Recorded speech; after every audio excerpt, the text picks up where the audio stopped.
My ex-girlfriend, 27, and I, 28 male, have been together for 5 years, and from my point of view, everything was fine.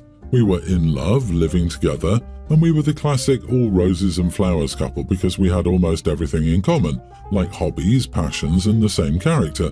So really, in 5 years, we never had a disagreement, fight, or argument. Our friends used to say that she was my soulmate. During these years, I never noticed anything wrong with her behavior.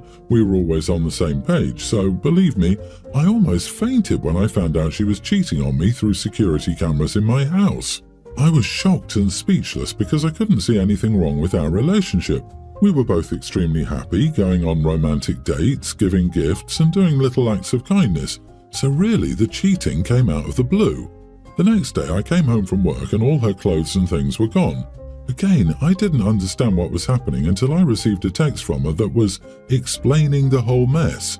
She was in an affair since we started dating because she couldn't choose between me and her ex-boyfriend, so she took both until she realized that her ex was more in love than you, and she went to stay with him. She said the 5 years of our relationship were a good experiment, and then blocked me.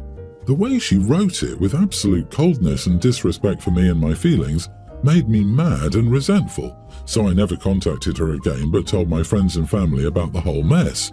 All this happened about a week ago. However, 2 days later, she and her affair partner were driving, both intoxicated, and had a fatal accident. Her family didn't know anything about the cheating. They reached out to me to inform me about the accident, but I told them I didn't care because she betrayed me, so I was feeling nothing for her. They were in disbelief because she never told them the whole situation, so I did and sent them the text she sent me a few days ago. They apologized to me and understood my bad feelings for her.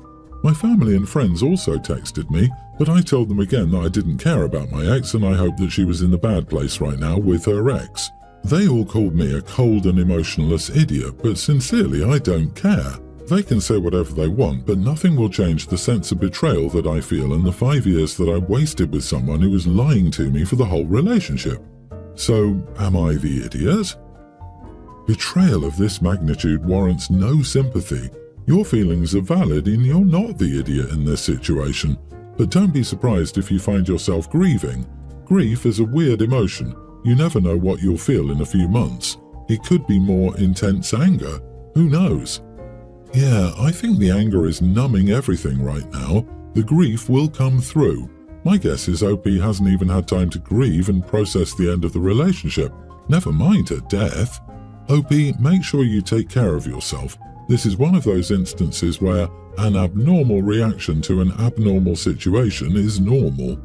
I get why you're angry. She took 5 years of your best moments and crapped on it. There's no right way to respond to an intense, life-altering series of events, especially when they're compressed into such a short time span. Whatever you feel is correct. Don't be surprised if you go through a bit of a roller coaster, but also don't be surprised if you don't. Anyone lecturing you for your response is behaving monstrously. All you need right now is support, no matter what. I suggest processing your anger. Don't let it become you, though. Talk to some professional. Don't let her take your sense of self, too. You deserved better. My husband and I, both 25, are expecting a baby together. I need some help with my family over the name. Background, I don't share the same mom as my siblings. My parents had me and my mom chose my name. It's not your typical name. It's a nature name, which she also had and isn't one of the common types like Lily or Rose, for example. My parents bickered over my name according to Dad, and Mom chose my first name while Dad chose my middle name. My parents' marriage wasn't great, and by the time my mom died when I was 5, Dad had met my stepmom, Jane. For a while after my dad and Jane moved in together, they asked me if I would like to use my middle name, Claire, instead of my first name, Acacia. I didn't want to use my middle name and Dad was a little upset, but they let it drop. My dad and Jane were more compatible with their naming preferences, and my siblings' names were more expected: Elizabeth, James, Hannah, Michael, etc. My name got comments, and I proudly told people my mom named me. It wasn't easy for Jane to hear, and my family didn't love it. I love my family, but I was always proud of being named by my mom and never cared that I stood out. I never wanted to be more like them or blend in with them better. It was a connection to my mom that made me proud. When I was younger, I used to talk about carrying on with nature-themed and more uncommon names when I had kids. Based on that, my family questioned when we told them I was pregnant if we planned to do just that. We do, but we didn't tell them that. We told them we would discuss names and announce them after our baby was born. My family made suggestions. Jane made suggestions that she thought were darling and would blend in so beautifully with the family. I told them we didn't need the names and asked them to stop suggesting them. Talk of the baby shower and planning on that has brought this more to the focus for my family. They told me they felt we should take their thoughts on board, and my dad said I should consider not letting my baby's name stand out among theirs the way mine did. My siblings wanted me to consider Jane and how she would feel if I copied my mom's style and stayed far away from hers when she'd been raising me for years and hearing me bask in the joy of people knowing my mom named me. I reached the end of my rope and told them all that they don't get a say on my baby's name and that I don't want my child's name to blend in with theirs, that it doesn't matter the way they seem to think, and the way they make it sound is like telling me I have to choose between them and my mom, or more accurately, Jane and my mom. They told me I was callously dismissing their feelings, what this meant to them, and what message I was sending to others. They said I started it years ago by clarifying that I wanted to name my kids like Mom named me. Am I the idiot?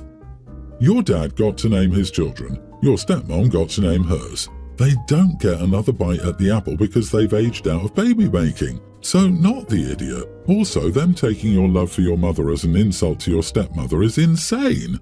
I know a lot of times that's how stepfamily feels, but your mom still matters, and maintaining a connection to her memory, or not, is entirely up to you and has nothing to do with anything else. I seriously want to know when baby naming became a group activity. Jesus. To be frank, I knew that your family were weirdos and automatically in the wrong in whatever situation they were in the moment you said that they tried to force a 5-year-old to use a different name, like you were a rehomed puppy. Please have way less contact with them. They are not good people. I, 29 female, am a child of divorce. My parents separated when I was 10 years old and have constantly put me in the middle of their relationship. For example, they put the choice of where to live on me at the age of 10. I chose my dad. After my mum moved out, my parents haven't seen or spoken to each other since, to the best of my knowledge. As a teen, they would constantly badmouth one another, and I constantly felt like I had to pick sides. It got to the point when I turned 14 that I didn't have anything to do with my mum. When I turned about 17 years old, I rekindled the relationship with my mum. We had a falling out when I turned 20. We rekindled again when I was 25 or 26. Since then, things between my mum and I have been fine. Dad has always been a stable, reliable parent.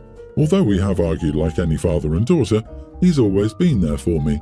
As I started getting older, Dad stopped saying negative things about my mother and encouraged me to have a relationship with her, telling me, "You only have one." Fast forward, my dad now lives a 3-hour plane trip from me.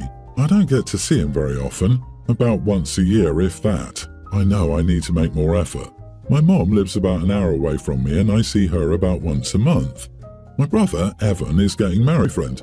My mom just invited her to stay at my place for the wedding. She also invited 2 of her friends to stay and just planned out the weekend. Dad could stay elsewhere, but I don't get to spend much time with him, and I actually invited him to stay with me. Dad isn't a big drinker, neither am I. The rest of my family is. Dad doesn't want to stay in the provided accommodation due to the drinking and likely carrying on that goes with it. Mum cannot stay at the provided accommodation as it's with Dad's family. They all had a falling out after the divorce. I want to ask my mum to find somewhere else to stay so my dad can stay with me. Dad is pressuring me to tell Mum to stay somewhere else. I haven't told my mum yet about Dad wanting to stay or being invited to. I should have when she invited herself over, but I feel like a 10-year-old kid again, too shy and emotional to say anything. My boyfriend has offered to speak to my mum and arrange accommodation for her and her friends. But I feel like I'm almost 30. I should be able to just tell my mum to stay elsewhere. I feel guilty and upset about the thought of doing this. My brother said he would disinvite Mum, which would be the end. But he's being dramatic, although trying to look out for me and my feelings. My brother offered to deal with it, but it is his wedding and he should focus on that. Am I the idiot if I tell my mum to find alternate accommodation? You invited your dad. Your mom invited herself. You tell her no. Say, sorry mom, but I don't have room for you and your friends. I've invited someone else to stay here. You'll have to find other accommodations. Stick to that. You must stick up for yourself and your dad. It would be incredibly hurtful to your dad to uninvite him just because you don't want drama. You have to grow a spine and deal with this as an adult. Not the idiot, unless you wimp out. Girl, let your support system support you. Stop resisting boyfriend's offer to help. If OP can't do it, just let him. Mum is being so rude offering OP's home to other people. She needs to hear no loudly and clearly. Honey, you are emotionally and mentally still struggling with the verbally abusive dynamic when you were a child. Let boyfriend take care of this. Go get yourself therapy, and at some point in the future, you may be able to deal with things like this. It's okay that it's not now. I, 34 female, called out my cousin's 28 female fiancé, 35 male, for being rude and ordering a dish for himself at a family-style dinner. My family seems to be divided in this situation. Background: my family is Canadian and ethnically Chinese. My uncle and his wife, Aaron and Gloria, live in China and haven't come to visit in 4 years. It's also the first time we're meeting their toddler son. They wanted to host a big Chinese banquet dinner, 16 guests, at a Michelin star restaurant. Dinner is served family style, with an 11-course set menu ordered in advance. My cousin, Monica, brought her fiancé, Todd, who wasn't initially invited, so we ended up being 17 guests. This wasn't a huge deal, just a minor oversight, so there was plenty of room and food to go round. 2 dinner sets were ordered, enough food for 20 people. We had 4 Peking ducks and everyone got a generous serving of 5 to 7 wraps each. Another Peking duck was brought to our table later. My aunt was confused, but Todd spoke up and ordered another Peking duck, $280 before tax. He had no intention of eating the rest of the dishes and just wanted to fill himself on duck. We were all taken aback, but we didn't say anything about it for the rest of the dinner. My uncle was visibly disgruntled. Todd didn't discuss this with anyone before ordering. Gloria paid for the dinner. I don't know the full amount, but I looked on the restaurant's website. After drinks, wine, tax and gratuity, closer to $9,000 was spent. Todd did not offer to pay for his Peking duck and had already exited to have a smoke. My parents and I carpooled with Monica, Monica's mother, and Todd. I spoke up about Todd being out of line and rude for doing that. I told them it was a slap in the face. They were more than generous, taking us to a Michelin star restaurant. Todd rebutted back that if they were rich enough to take us there, they could afford to have a few extra dishes added. I said that was beside the point. Monica said she would pay them back. My argument is less about the money and more about how Todd did what he did without even acknowledging it as being rude or ungracious. Todd doubled down and said that if it really bothered them, they would have asked him to pay for his portion. If Todd intended to pay for his Peking duck, why didn't he just return another day for it? If you know anything about Chinese people, when it comes down to a dinner bill, they will fight tooth and nail to try to pay for it. I asked Todd to acknowledge his mistake and apologize. Todd said he felt he did nothing wrong and didn't intend to address the issue further. They argued that because Gloria is way more culturally Chinese, she is more upset than she should be. This is an acceptable thing to do in Canada, and Gloria is being too sensitive and traditional. So, am I the idiot for calling out my cousin's fiancé? For clarification, Todd is Chinese. Aaron, my mom and Monica's mother are siblings. Monica had already estranged herself from the family years ago. She moved to the US for post-secondary education and relocated to New York after. She's never visited in the last 10 years. She only moved back a few months ago because her parents cut her off financially. Now that she's getting married, she's trying to reconnect with all of us and already expects her parents to foot the bill for her lavish wedding. I'm actually one of her bridesmaids, and not really by choice. My mom and Monica's mother pressured me into accepting.